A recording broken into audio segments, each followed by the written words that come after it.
सर्वसामान्यांच्या हक्काचा आवाज जागर जनस्थान।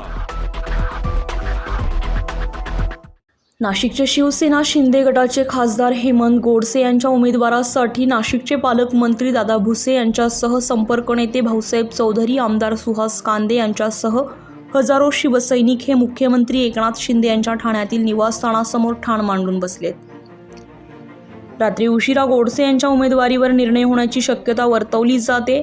नाशिक लोकसभा मतदारसंघाचे विद्यमान खासदार हेमंत गोडसे यांचं शक्ती प्रदर्शन यावेळी पाहायला मिळालंय।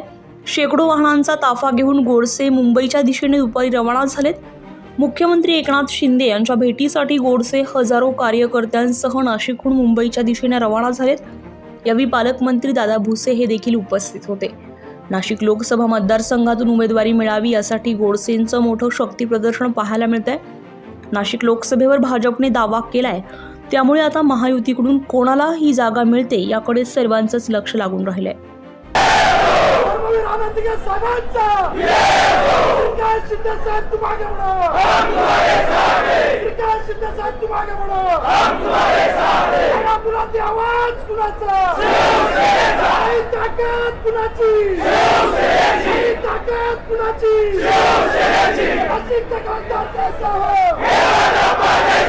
जागर जनस्थानसाठी संदीप नवसे, नाशिक।